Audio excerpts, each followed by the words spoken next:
Hello dear learner. आज हम BSc nursing, जिसको पोस्ट बीएससी नर्सिंग प्रोग्राम बोलते हैं, इसके बारे में बात करेंगे।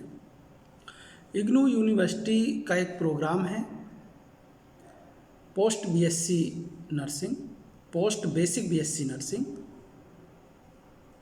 पोस्ट बीएससी बेसिक नर्सिंग भी जिसके पास करने की मिनिमम अवधि 3 वर्ष थी और अधिकतम अवधि 5 वर्ष थी, किंतु 16 नवंबर 2021 को यूनिवर्सिटी ने बीएससी नर्सिंग प्रोग्राम की अधिकतम अवधि 5 वर्ष से बढ़ाकर 6 वर्ष कर दी है। अब आपको फीस देने के बाद मिनिमम अवधि अगर 3 वर्ष में आप अपना प्रोग्राम पूरा नहीं कर पा रहे हैं तो 6 वर्ष में आप अपना प्रोग्राम पूरा कर सकते हैं। उसी फीस में ये भी है इग्नू में कि आपको फीस फिर से नहीं देना होता।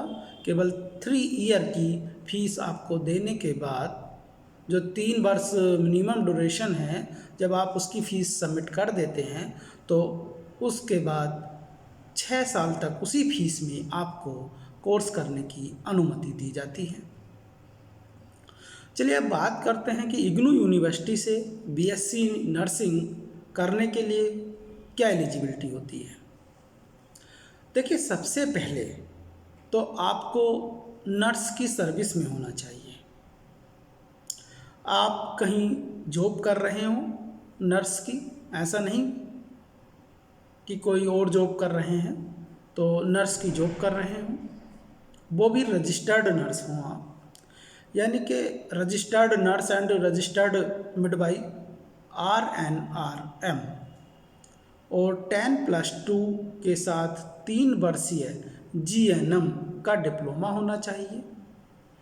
और ये जो अनुभव है, जो एक्सपीरियंस इसमें मांगते हैं, तो जब आपका रजिस्ट्रेशन करा दिया गया होता है उसके बाद जितने वर्ष भी आपने अनुभव प्राप्त किया है वह अनुभव माना जाता है। ऐसा नहीं है कि रजिस्ट्रेशन से पहले से आप नर्स का वर्क देख रहे हैं, उसकी जॉब कर रहे हैं तो उसको भी अनुभव मान लिया जाए। रजिस्ट्रेशन जब आप करा देते हैं तभी आपका उसके बाद का समय, उसके बाद की अवधि ही आपके अनुभव के लिए मान्य होती है। देखिए, जिस नर्स का रजिस्ट्रेशन हो चुका है तो रजिस्ट्रेशन के बाद 2 साल का एक्सपीरियंस भी होना चाहिए। जो पुरुष नर्स हैं और उन्होंने GNM का जो मिडवाइजरी कंप्लीट नहीं की है तो उन्हें 6 से 9 महीने नर्सिंग कोर्स किया होना चाहिए, जो इंडियन नर्सिंग काउंसलिंग इग्नू, जो ये Indian nursing counselling in lieu of midwifery द्वारा मान्यता प्राप्त होना चाहिए।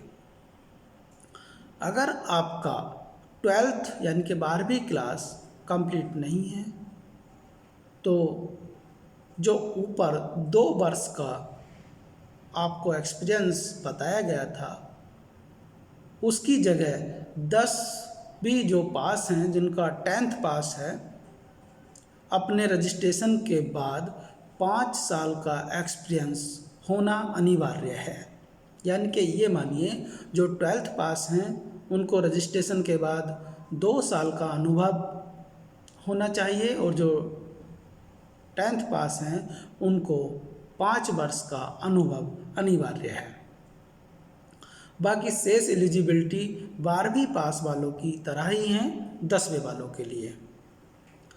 यहाँ यह बात नोट कर लें कि जिनका एक्सपीरियंस RNRM के बाद 2 साल से कम हैं वे इग्नू में बीएससी पोस्ट बीएससी नर्सिंग के लिए अप्लाई नहीं कर सकते हैं।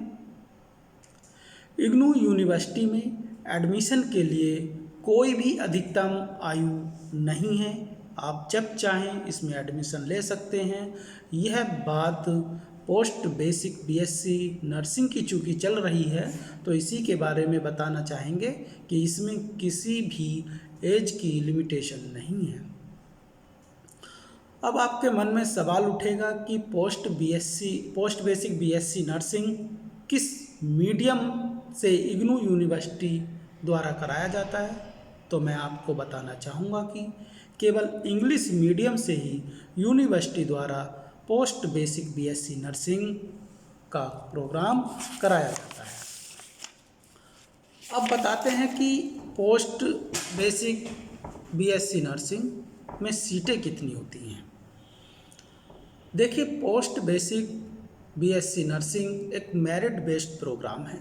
प्रत्येक रीजनल सेंटर के स्टडी सेंटर पर अलग अलग सीटें की संख्या होती है। पोस्ट बेसिक बीएससी नर्सिंग का सेशन जो रहता है, जो इसमें एडमिशन होते हैं, वह जनवरी सेशन में एडमिशन होते हैं। जनवरी बैच में ही पोस्ट बेसिक बीएससी नर्सिंग वालों को एडमिशन दिया जाता है। एडमिशन के लिए एंट्रेंस एग्ज़ाम होता है। ये एंट्रेंस एग्ज़ाम अनिवार्य है।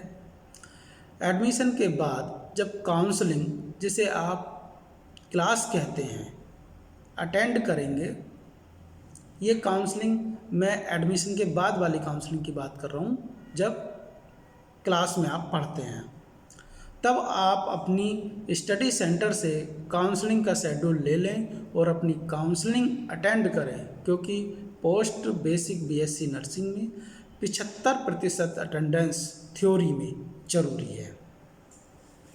आपके प्रैक्टिकल भी होते हैं जो आपके स्टडी सेंटर पर ही होते हैं।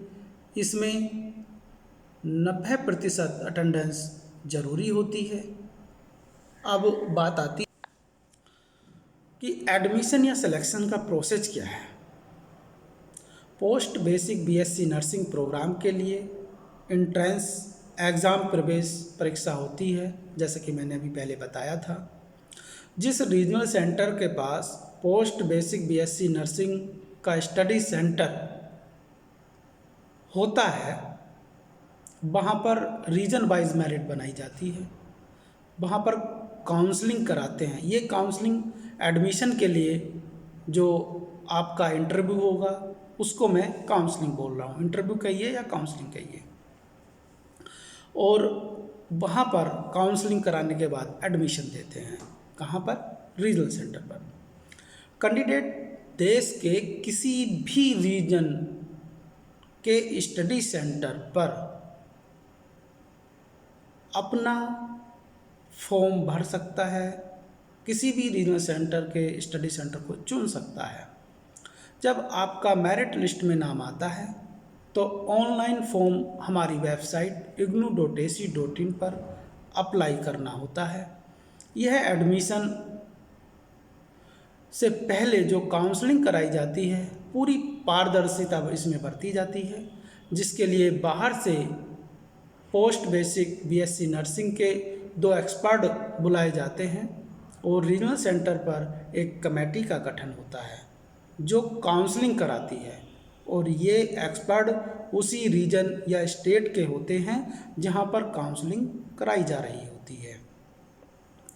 अब आपके एंट्रेंस एग्ज़ाम का जब रिजल्ट डिक्लेयर होता है, तब एडमिशन प्रोसेस के लिए आप अपने रीजनल सेंटर से संपर्क भी कर सकते हैं।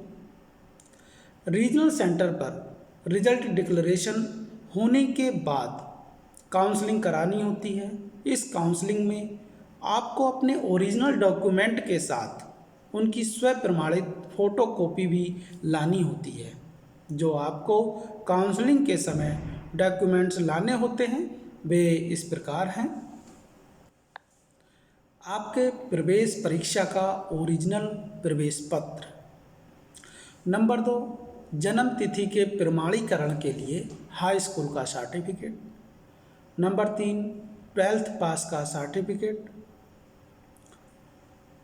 नंबर 4, RNRM का रजिस्ट्रेशन सर्टिफिकेट।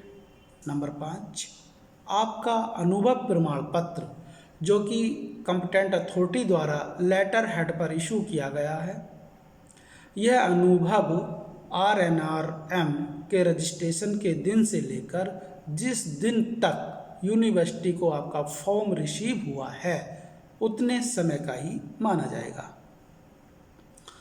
जैसा कि मैंने पहले बताया था कि RNRM में रजिस्ट्रेशन से पहले का आपका अनुभव मान्य नहीं होगा।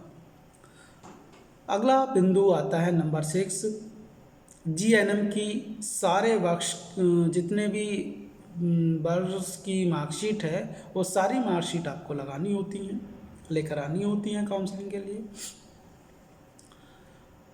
नंबर 7, जहाँ पर जिस इंस्टीट्यूट से आप वर्तमान में सर्विस कर रहे हैं उसका प्रमाण पत्र लेकर आना होता है, जिसमें साफ तौर पर लिखा होता है कि वहाँ पर वर्तमान में आप सर्विस कर रहे हैं। नंबर 8, आप जिस भी कैटेगरी में आते हैं जैसे कि SC ST, non creamy layer OBC, physical handicapped या EWS आदि का प्रमाण पत्र जरूर अपने साथ लेकर आए। सॉरी, अगर आप OBC के नॉन क्रीमी लेयर हैं तो इनकम सर्टिफिकेट भी आपको अपनी काउंसलिंग कराने के लिए अवश्य लाना होगा। नंबर 10, आपको अपने 2 पासपोर्ट साइज के फ़ोटो भी लाने होते हैं। नंबर 11 और सबसे महत्वपूर्ण इसके साथ जो अगला बिंदु है वह यह है कि आपको 20,000 रुपये का डिमांड ड्राफ्ट लाना होगा, जो फर्स्ट ईयर की फीस होती है। यह जो 20,000 रुपये का ड्राफ्ट है यह समय के अनुसार चेंज भी हो सकता है। तो यह डिमांड ड्राफ्ट आप इग्नू के नाम से इग्नू के फेवर में बनवाएंगे और जिस भी रीजनल सेंटर पर आप काउंसलिंग कराने जा रहे हैं तो वह रीजनल सेंटर किस शहर में है उसी शहर में पेबल होगा। कृपया ध्यान रखें कि ये जो फीस है वह समय के साथ चेंज भी हो सकती है। आपका admission region wise merit list के आधार पर होगा। जो कैंडिडेट एलिजिबल होते हैं उनके डॉक्यूमेंट्स वेरिफिकेशन के बाद एडमिशन दिया जाता है और एडमिशन में रिजर्वेशन भारत सरकार की पॉलिसी के अनुसार ही दिया जाता है। इस वीडियो में इतना ही। यह वीडियो बनाने का मेन उद्देश्य यही था कि जो post basic BSc nursing program IGNOU द्वारा चलाया जाता है उसके बारे में संक्षिप्त रूप से आपको जानकारी दी जा सके, क्योंकि बहुत सारे कमेंट्स आ रहे थे, बहुत सारे स्टूडेंट्स इस बारे में जानना चाह रहे थे। तो थैंक यू सो मच। इस वीडियो में इतना ही।